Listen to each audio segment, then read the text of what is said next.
Bienvenue sur Télébilingue en ce mercredi 15 janvier. C'est le 15 janvier 2001 que fut créée l'encyclopédie en ligne Wikipédia. Mais ce n'est pas sur Wikipédia que nous avons trouvé les titres de l'information régionale que voici. La grippe aviaire est de retour dans le Seeland. Comment les autorités sanitaires gèrent-elles l'arrivée de ce fléau pour les oiseaux sauvages et la volaille domestique ? L'école enfantine en forêt de Bienne poursuit ses cours en plein air, même en hiver lorsque les températures sont glaciales. Alors comment les enfants supportent-ils le froid ? Depuis 20 ans, ils préparent minutieusement la glace du stade de curling à Bienne. Portrait du maître de glace Mike Reed. La semaine dernière, un cygne mort a été découvert près de l'écluse de Porte. Il était contaminé par le virus de la grippe aviaire. Il s'agit là du premier cas dans le canton de Berne cette année. La menace de la grippe aviaire transmise par les oiseaux sauvages semble donc à nouveau peser sur les producteurs d'œufs et de volailles. Alors comment éviter la propagation de la maladie ? Réponse avec Laurent Blanchard et Barbara Rely. Découverte macabre au bord d'un champ à Sugier, le garde-faune fribourgeois Pascal Balmer vient de trouver une buse variable morte. L'oiseau n'a plus de tête, sa carcasse a aussi été entamée, probablement par d'autres oiseaux. Et puis ici on le palpe, il n'y a plus que les os sur la peau, ou la peau sur les os plutôt. Et puis on voit vraiment qu'il est totalement amaigri. Donc là, on peut partir du principe qu'il est mort de faim. Exclut donc la grippe aviaire. Des oiseaux de proie morts sont chose courante à cette époque de l'année, selon Pascal Balmer, parce que les rapaces ont du mal à trouver de la nourriture. L'office vétérinaire cantonal fribourgeois décidera si l'oiseau sera tout de même analysé pour éventuellement y trouver des traces du virus de la grippe aviaire. Dans le canton de Berne également, la collaboration avec les gardes-faunes est importante. Là, ce sont eux qui décident si l'oiseau mort doit être analysé en consultant un schéma en relation avec la grippe aviaire. La grippe aviaire touche surtout les oiseaux aquatiques. Tous les cygnes morts doivent être analysés. Les mouettes, à partir de 2 cas. Pour les rapaces, c'est à partir de 5 cadavres. On procède donc par degré de risque et on ne va pas analyser chaque moineau mort.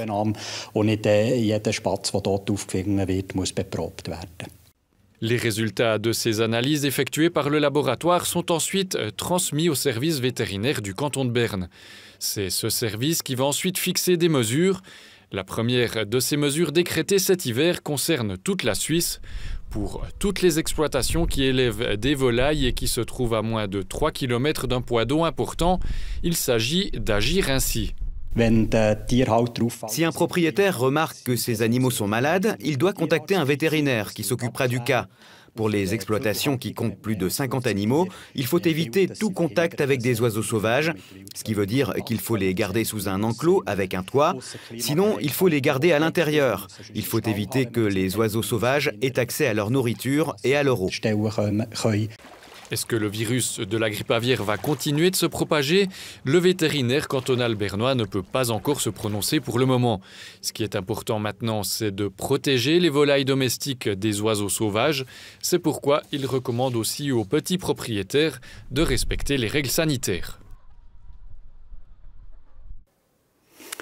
Les services des habitants et les services spéciaux se réorganisent à Bienne. Cette réorganisation avait été lancée il y a une année par la conseillère municipale Natacha Pittet suite à des dysfonctionnements qui avaient été constatés au sein de ces services. Cette réorganisation touche le secteur de police locale, sécurité, intervention, prévention, connu sous l'acronyme SIP, qui sera transféré dans l'inspection de police. Ce qui permettra d'éviter à l'avenir les collusions entre le travail de terrain de la police et le travail administratif de la ville.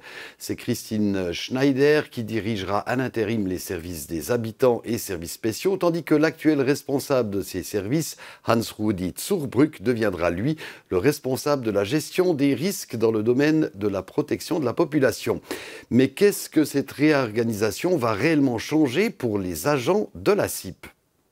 Le CIP, aussi à cause du manque de personnel, accomplissait des tâches dans le service de la migration et le service des habitants qui ne seraient pas dans leur cahier des charges pour donner un coup de main, mais pour éviter ce genre de problème à l'avenir, pour éviter aussi que les CIP, de par leurs tâches, aient accès à des dossiers plutôt administratifs, de bien séparer ce service et de le mettre dans d'autres locaux aussi physiquement.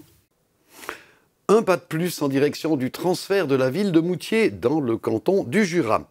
La commission des institutions politiques du Conseil des États en charge de ce dossier soutient le transfert de Moutier. Fin janvier, c'est la commission du Conseil national qui devra donner son préavis sur la question du transfert de Moutier. Et enfin, les deux chambres voteront sur ce fameux transfert lors de leur session de printemps. Qu'il pleuve, qu'il neige, qu'il vente ou qu'il fasse très froid, les enfants de l'école enfantine en forêt de Bienne, âgés de 4 à 6 ans, suivent leurs cours en plein air et apprennent à s'adapter aux conditions climatiques. L'INUCI les a suivis en forêt ce mercredi matin et a bien dû constater qu'ils n'ont pas gelé, malgré les températures très basses. Le froid mordant n'entame pas la motivation des petits au jardin d'enfants en forêt. Au contraire, la glace les amuse. Le mieux, c'est quand je freine avec les mains. La jardinière d'enfants Nanette Elberger apprécie aussi le temps passé en nature avec les petits. Quand il fait si froid et que c'est glacé, c'est bien de s'arrêter un peu et de regarder. En général, nous passons tout droit ici. Et c'est une expérience. Nous avons si peu de glace en hiver que c'est beau d'en voir.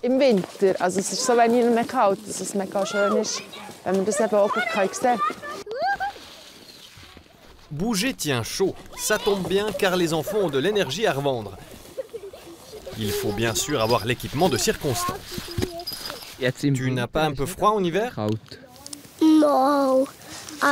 Oui, mais là, je suis habillé chaudement, regarde. Alors je mets 5 couches. Et tu portes vraiment 5 couches ? Oui. Je suis bien équipée. Je cours beaucoup et je joue avec mes amis. C'est le mot-clé. Après les 10 heures, on recommence à sauter et à faire des expériences avec la glace. Les jeux en forêt font partie du programme et sont censés aider au développement des enfants.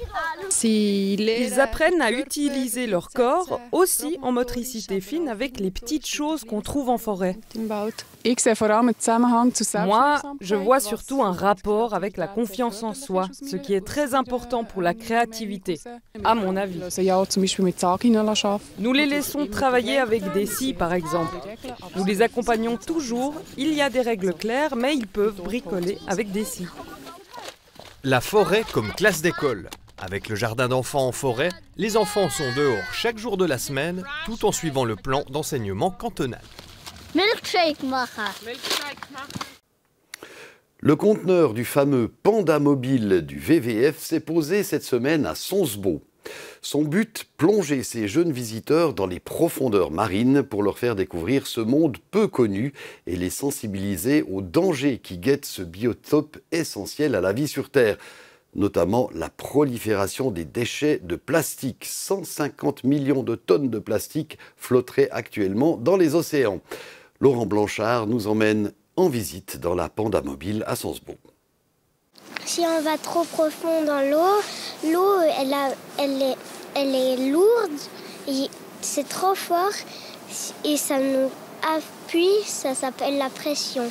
Il y a la pression physique. Les bateaux qui dérangent les poissons. Et la pression de l'homme. La santé des océans, cet univers si loin de la Suisse. Alors, bonjour à toutes, bonjour à tous. Moi, je m'appelle Aline et ensemble, on va du coup visiter le Panda Mobile, qui est le container, la grosse caisse qu'on a vue avant dehors. Vulgariser, c'est le défi du VVF ce matin avec ses élèves de Sonsbeau. Et tout commence par un saut vers le mystère. Alors, je vous propose d'aller vous asseoir, puis on va voir s'il y a quelque chose qui sort de ce seau.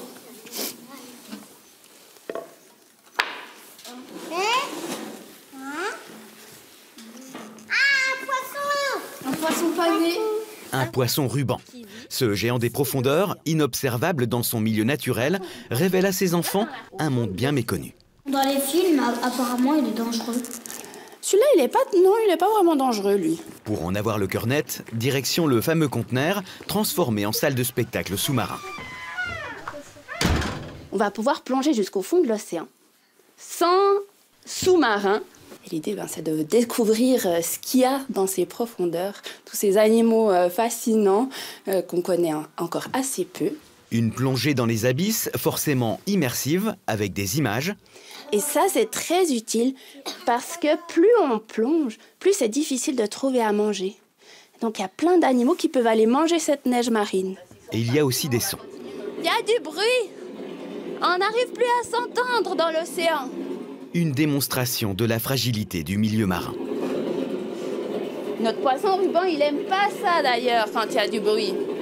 On essaye d'aborder un peu des problématiques qu'on pense qui sont un peu moins connues. Par exemple, le bruit dans l'océan. Donc il y a beaucoup d'animaux, notamment les cétacés, qui communiquent entre eux justement avec les sons et qui ont aussi besoin des sons pour pouvoir s'orienter dans l'océan pour trouver leur proie. Une réalité à 20 000 lieues du quotidien de ces tout-petits, et pourtant nous sommes aussi concernés. Nos lacs de Bienne et de Morat, par exemple, sont pollués par des matières plastiques. Notre message, c'est aussi qu'est-ce qu'on peut faire depuis la Suisse. Donc, on est lié à l'océan grâce à l'eau qui coule en Suisse. Au bout d'un moment, elle finit à l'océan par nos rivières. Donc, le message, c'est aussi de protéger la nature autour de nous en Suisse. Grâce à ça, on peut aussi contribuer à protéger nos océans. Par la route et le rail depuis 78, le Panda Mobile a ainsi sensibilisé près de 370 000 élèves dans tout le pays. Voilà, remontons en surface et penchons-nous sur la glace. Celle qui est produite artificiellement pour permettre par exemple aux hockeyeurs de jouer. Mais il existe une sorte de glace qui doit être plus fine et plus plane. C'est celle qui est utilisée pour jouer au curling. Le Canadien d'origine Mike Reed est un maître S-glace de curling depuis 20 ans. C'est lui qui prépare cette surface goutte après goutte à la Tissot Arena de Bienne.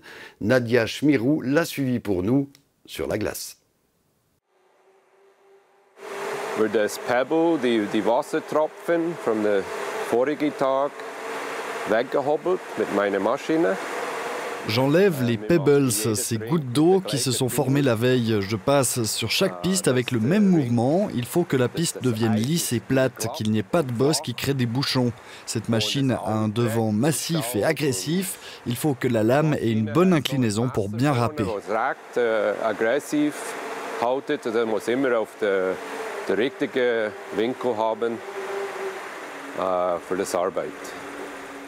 Ces fameux petits monticules de quelques millimètres ont pratiquement disparu une fois la machine passée, une étape importante pour un bon jeu. On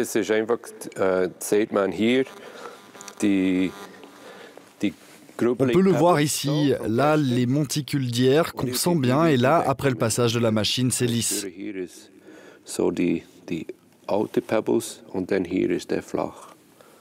Ces gouttelettes le font voyager bien plus loin que la Tissot Arena. En 2020, il a notamment préparé la glace des Jeux Olympiques de la jeunesse à Lausanne et il décollera en mars pour la Corée où il sera le maître de la glace pour les championnats du monde de curling féminin. Un beau palmarès pour ce Canadien d'origine venu en Suisse par amour, pour qui le curling est une histoire de famille. Ich bin seit 10-jährig, habe ich erstmal auf dem Eis Curling gespielt. J'ai joué pour la première fois au curling à l'âge de 10 ans. Mes deux parents et mes deux grands-parents ont aussi joué au curling et ma mère était la présidente de notre club au Canada. Oui, le curling est dans mon sang. Curling ist in meinem Blut, kann man sagen. Avoir le curling dans le sang veut aussi dire que le terrain doit être parfait pour les sportifs. Après avoir évacué la neige râpée par la machine, Mike Reed s'attaque à l'étape la plus importante, la vaporisation de gouttelettes d'eau de pluie déminéralisées.